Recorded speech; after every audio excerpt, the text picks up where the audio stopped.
नमस्कार, स्वागत है आपका मानव विज्ञान के क्लास में। और आज से हम फिजिकल एंथ्रोपोलॉजी का क्लास प्रारंभ कर रहे हैं।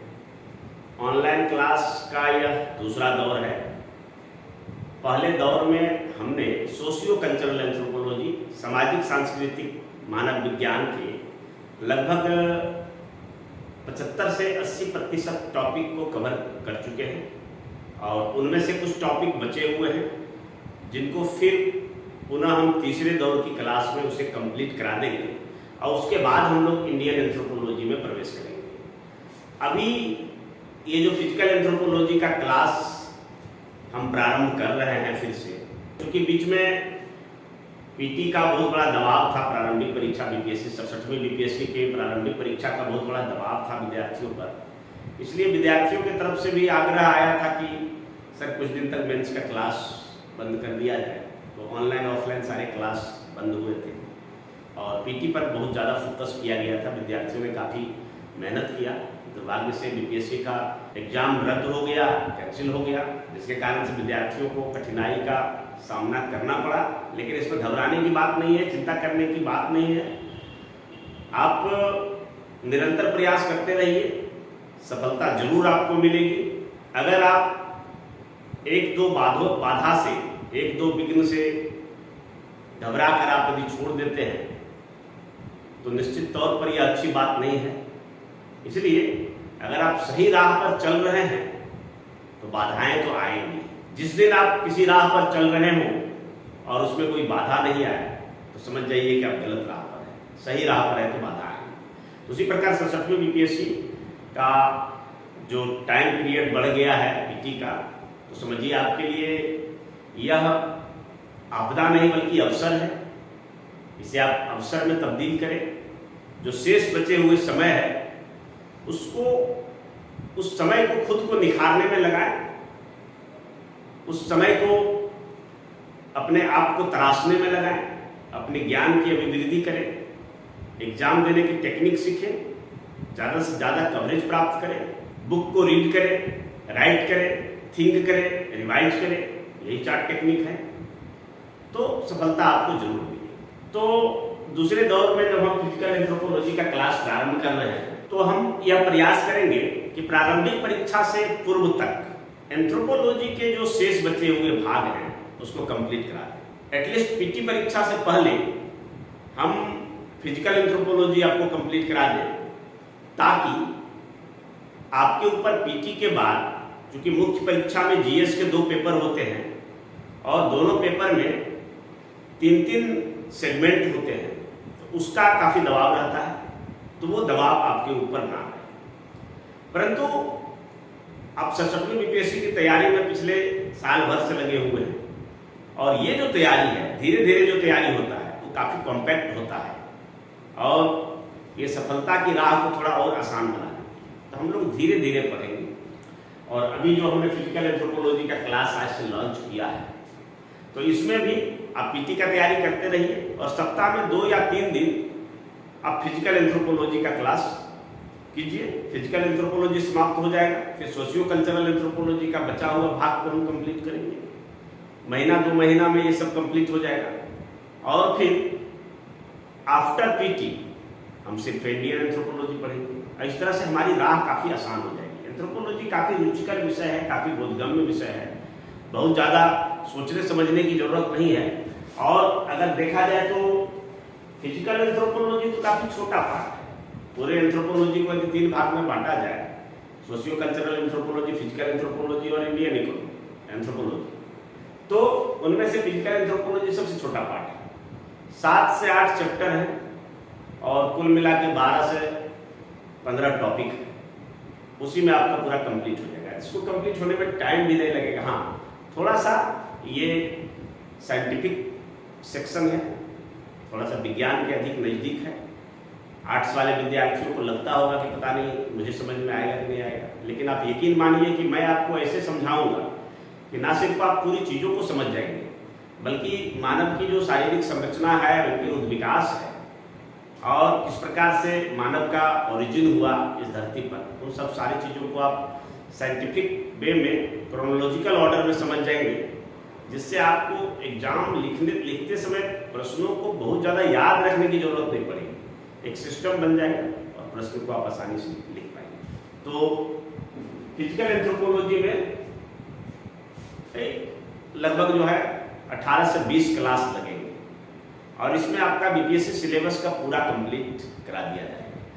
हमारी क्लास की सबसे बड़ी विशेषता होती है कि हम पूरा सिलेबस पढ़ाते हैं, गेस्ट क्वेश्चन या सजेस्टेड क्वेश्चन में गेस्ट क्वेश्चन और सजेशन भी देते हैं, परंतु एक बार पूरा टॉपिक पढ़ाते हैं। तो आइए ये फिजिकल एंथ्रोपोलॉजी शारीरिक मानव विज्ञान का ऑनलाइन क्लास आज हम प्रारंभ करते हैं। ये कुछ हमने फिगर्स लगाए हैं, कैसे कैसे मानव का ओरिजिन और इवोल्यूशन हुआ है। मनुष्य का प्रारंभिक स्वरूप इसे कह सकते हैं, जब मनुष्य कपी था, परमाणुष था, और उस अनुसार से धीरे धीरे इसका ह्यूमनाइजेशन का प्रोसेस जारी रहा, मानवीकरण की प्रक्रिया जारी रहा, और धीरे धीरे एप से होते हुए यानी कपी से होते हुए मानव की विभिन्न अवस्थाओं से, चाहे वह ऑस्ट्रालोपिथेकस हो, होमो हेबिलिस हो, होमो इरेक्टस हो, होमो निएंडरथल हो या फिर होमो सेपियंस तक इनका सफर रहा।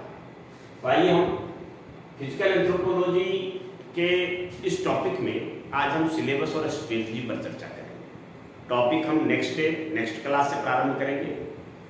आज हम सिलेबस को समझ लेते हैं, क्योंकि किसी भी विषय को पढ़ने से पहले उसकी सिलेबस की जानकारी होना चाहिए, सो दैट कि आप कंफ्यूजन में ना रहे कि इसके आगे क्या होगा और कहाँ तक इसका दायरा है, कहाँ तक विस्तार है, इसका डायमेंशन क्या है। तो आइए फिजिकल एंथ्रोपोलॉजी यानी शारीरिक मानव शास्त्र को देखा जाए तो इसमें आपको 100 नंबर निर्धारित है, अधिकतम 100 नंबर इसके लिए निर्धारित है, 100 मार्क्स है फिजिकल एंथ्रोपोलॉजी। और ये एंथ्रोपोलॉजी जो सब्जेक्ट है उसका दूसरा खंड का भाग क है। भाग क और भाग ख जो है वो ऑप्शनल है, यानी दोनों में से एक लिखना है। आगे हम इस पर चर्चा करेंगे, या तो फिजिकल एंथ्रोपोलॉजी लिखिए भाग क वाला, या फिर इसका जो दूसरा पार्ट है जिसमें मानव शास्त्रीय विचार, कार्य, विधियां, टेक्निक्स वगैरह दिए हुए हैं, तो उनको लिखिए।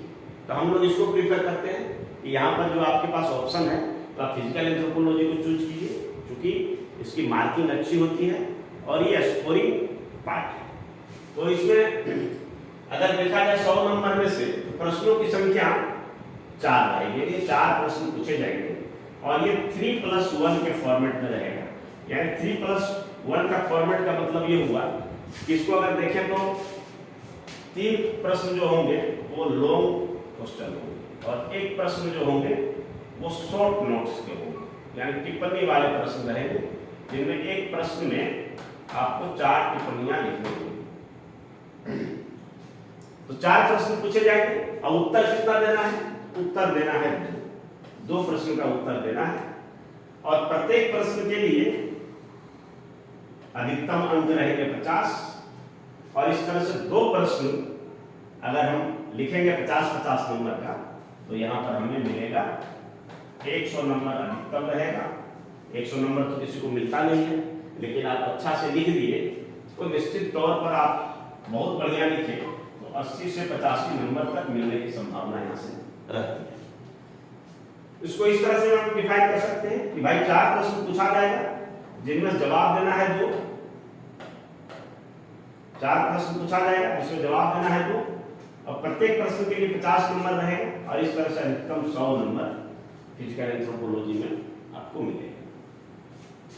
अब जब हम इतना चर्चा कर लिए हैं तो एक बार संक्षिप्त में हम संपूर्ण एंथ्रोपोलॉजी के सिलेबस पर भी थोड़ा चर्चा कर लेते हैं। देखते हैं, अगर संपूर्ण एंथ्रोपोलॉजी की बात किया जाए पूरा, तो ये मानव विज्ञान है, ये मानव विज्ञान है, 300 अंक के रहेंगे, और इसमें से अगर देखा जाए तो फिर इसको मान सकते हैं या तो 12 प्रश्न, चूंकि 12 प्रश्न इसलिए 4 प्रश्न ऑप्शन वाले होंगे कि या आप 4 इधर से ले लीजिए या 4 उधर से ले लीजिए। तो अगर 4 दोनों को मिलाकर 16 प्रश्न पूछे जाएंगे, और इस तरह से आपको उत्तर कितना देना है? तो 6 प्रश्न का उत्तर देना है, 50 नंबर प्रत्येक प्रश्न के लिए रहेंगे, और अधिकतम जो फुल मार्क्स होगा वो 300 का होगा। तो यहाँ पर अगर हम देखें तो इसको 3 खंड में बांट सकते हैं पूरे मानव विज्ञान को, खंड 1, खंड 2 और खंड 3। खंड 1 में क्या रहेगा? सामाजिक सांस्कृतिक मानव विज्ञान यानी सोशियो कल्चरल एंथ्रोपोलॉजी, और इसके अंतर्गत आपको 4 प्रश्न पूछे जाएंगे जिसमें 2 का जवाब देना है। प्रत्येक प्रश्न के लिए 50 नंबर रहेंगे। इस तरह से अधिकतम 100 नंबर इस खंड से, यानी पहला खंड से 100 नंबर, दूसरा खंड से भी 100 नंबर, तीसरा खंड से भी 100 नंबर। कैसे कैसे? इसमें देखिए, ये जो खंड 2 है, तो खंड 2 के 2 खंड है। पहला खंड है क और दूसरा खंड है ख। इनमें से चाहे आप इसको लिखिए या फिर इसको लिखिए, तो हम लोग सजेशन देते हैं कि आप इसको लिखिए विद्यार्थियों को, क्योंकि ये पेपर काफी स्कोरिंग होती है, इसकी तैयारी भी भली भांति ढंग से हो सकता है और सिलेबस भी काफी छोटा है। तो शारीरिक मानव विज्ञान यानी फिजिकल एंथ्रोपोलॉजी को हम प्रीफर करते हैं कि खंड 2 में से आप इस भाग को सिलेक्ट कर लीजिए और इसको छान लीजिए। तो फिजिकल एंथ्रोपोलॉजी में देखिए 4 प्रश्न पूछा जाएगा और जिसमें 2 प्रश्न का उत्तर देना है। 50 नंबर रहेंगे प्रत्येक प्रश्न के लिए और इस तरह से टोटल 100 नंबर हो गए। और इधर भी 4 प्रश्न रहेंगे, 4 जिसमें से 2 का जवाब देना रहता है। 50 नंबर करके 100 नंबर। क्योंकि इस भाग को हम चुन नहीं रहे हैं इसलिए इसकी गणना हम नहीं करेंगे। अब आ जाइए तीसरे खंड पर।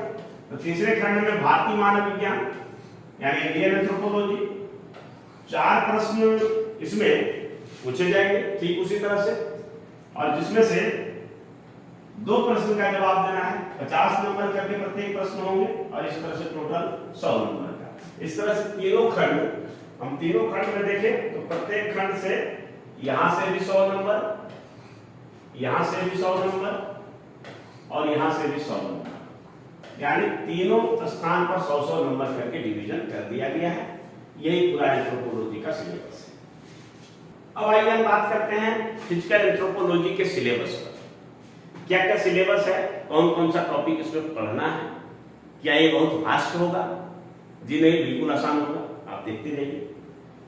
तो पूरा जो फिजिकल एंथ्रोपोलॉजी है, इसका जो सिलेबस है, इसमें अगर चैप्टर की बात करें तो कितना चैप्टर हमको पढ़ना है, तो पहले ही हम बता देते हैं, इसमें आपको 8 चैप्टर पढ़ना है। 8 चैप्टर पढ़ना है। फिजिकल एंथ्रोपोलॉजी में 8 चैप्टर पढ़ना है, बीपीएससी ऑप्शनल एंथ्रोपोलॉजी के सिलेबस में। तो पहला जो चैप्टर होगा वो होगा जैव विकास सिद्धांत के आधार। जैव विकास सिद्धांत के आधार, इसको अंग्रेजी में देखें तो foundation of the theory of organic evolution. ये पहला टॉपिक, यानी मानव का जो विकास हुआ है वो कैसे हुआ है। क्या मानव को किसी गॉड ने बनाया, किसी ब्रह्मा ने बनाया, अल्लाह ने बनाया, या फिर ये विकासी प्रतिक्रिया का प्रतिफल है? तो वैज्ञानिकों ने खोज किया, कई सारे एंथ्रोपोलॉजिस्ट या जीव विज्ञानी ने जो खोज किया उससे इस निष्कर्ष पर पहुंचा कि मानव का जो आज का हम सिचुएशन देख रहे हैं, जो स्थिति देख रहे हैं, वो एक क्रमिक विकास का प्रतिफल है, यानी एक उद्विकास का प्रतिफल है। और जीवन की जब से उत्पत्ति हुई है तब से क्रमिक रूप से एक जीव से दूसरे जीव, निम्नतर जीव से उच्चतर जीव में बदलते रहा है। और हमारा जो निकटतम पूर्वज है वो कपी या बानर है, और वहां से हम मनुष्य तक पहुंचे। तो उद्विकासी सिद्धांत में कई वैज्ञानिकों ने दिया है। तो सबसे पहला जो सिद्धांत है वो है लेमार्क का। और लेमार्क के सिद्धांत को हम लेमार्किज्म भी बोलते हैं, ये पढ़ना है। दूसरा सिद्धांत के रूप में हमें डार्विनवाद पढ़ना है। डार्विन ने प्राकृतिक चयन का सिद्धांत दिया था, उसको पढ़ना है। फिर लेमार्क और डार्विन के सिद्धांतों में जो दोष आया उसको दूर करने के लिए जो न्यू डार्विनिज्म कहिए, उसके रूप में संश्लेषणात्मक सिद्धांत आया, जिसमें ह्यूगो डी व्रीज और मेंडल के सिद्धांतों को और कई सारे वैज्ञानिक हैं जिनके सिद्धांतों को मिलाकर एक सिंथेसाइज किया गया, तो सिंथेटिक थ्योरी हो गया। और इसी से अब उद्विकास के भी कई प्रकार होते हैं। सूक्ष्म उद्विकास है जो हमें दिखता नहीं है लेकिन वास्तविक वही होता है। बृहद उद्विकास हमें दिखता है। इसमें सूक्ष्म उद्विकास और बृहद उद्विकास को भी पढ़ना है। इसके अतिरिक्त मानवीय उद्विकास के जैविक एवं सांस्कृतिक आयाम क्या है। तो हम सभी जानते हैं कि मानव जब से 2 पैरों पर चलना प्रारंभ किया, हाथ इसका फ्री हो गया, तब से ये संस्कृति के साथ, अपने वातावरण के साथ समायोजन करने के लिए बर्तन बनाने लगे, औजार बनाने लगे, उपकरण बनाने लगे, घर बनाने लगे, तो औजारों की बनाने की क्षमता ने इनके सांस्कृतिक आयाम को डेवलप किया। और इस तरह से ये एक प्रश्न पूछा जाता है, biological and cultural aspects of human evolution. तो ये पहला टॉपिक से जैव विकास के सिद्धांत का आधार था। तो इतने सारे उपखंड को पढ़ना होगा। अब आइए दूसरे टॉपिक पर। तो दूसरा टॉपिक में जंतु जगत में मानव का स्थान। जंतु जगत में मानव का स्थान, क्योंकि मानव भी एक जंतु है, परंतु उन जंतुओं में यह सर्वश्रेष्ठ है और सबसे विकसित है। तो इस बात को हम निर्धारित करेंगे कि जंतु जगत में मानव का क्या स्थान है, कहां पर इसको हम रखेंगे। इसको सजीव के अंतर्गत रखेंगे, फिर किस क्लास में रखेंगे, स्तनधारी वर्ग में रखेंगे, प्राइमेट ऑर्डर में रखेंगे, फिर इसको जो होमो के अंतर्गत रखेंगे, फिर सेपियंस आएगा। तो ये पूरा जो सिस्टम है ऊपर से नीचे लेकर इसको क्लासिफाई करने के लिए जंतु जगत में मानव का स्थान काफी पॉपुलर क्वेश्चन है और प्रत्येक बीपीएससी में एक बार छोड़कर एक बार इसे पूछा जाता है।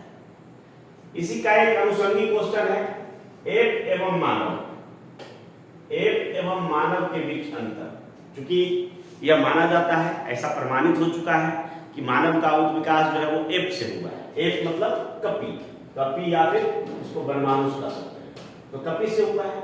तो मानव और कपी में क्या डिफरेंस है? तो differences between app and man, इस टॉपिक को पढ़ना है। फिर आगे देखें तो जो प्राचीन मानव है, मानव की कई सारी प्रजातियां थी जो आज विलुप्त हो गया। आज के समय में एक ही प्रजाति है और वो है होमो सेपियंस। तो मानव की पूर्व प्रजातियों का जो उत्खनन हुआ है, जो खुदाई हुआ है, या फिर कहीं से जो कंकाल मिले हैं, खोपड़ी की हड्डी मिला है, और उसके अध्ययन पर जो देखा गया है कि मानव के पूर्वज कौन थे, तो उसके प्राचीन मानव की जो जीवाश्मीय साक्ष्य है, यानी fossil evidence of human evolution, तो उसके बारे में भी इस टॉपिक में हम पढ़ेंगे और इसके कई सारे सब टॉपिक्स हो जाएंगे। तो मानव के जो पूर्वज जीवाश्म के आधार पर जो मिला है, तो ये माना गया कि ड्रायोपिथिकस सबसे पहला वो एप था जिसमें ह्यूमनाइजेशन की प्रक्रिया प्रारंभ हुई, और बाद में पेड़ पौधे लुप्त हो जाने के कारण जब इसको सवाना घास मैदानों में उतरना पड़ा, तो इसका नेक्स्ट वर्जन आया रामापिथिकस, जो जिन्होंने पहली बार जमीन पर आने के कारण अपने शत्रुओं को देखने के लिए सवाना के शोल्डर हाइट के घास मैदानों में पिछले पैर पर उचककर खड़ा होने का प्रारंभ किया। और ये प्रक्रिया लगातार इनका प्रयास जारी रहा, जिसके कारण हुआ कि ऑस्ट्रालोपिथिकस 2 पैर पर खड़ा होता था परंतु 4 पैर से चलता था।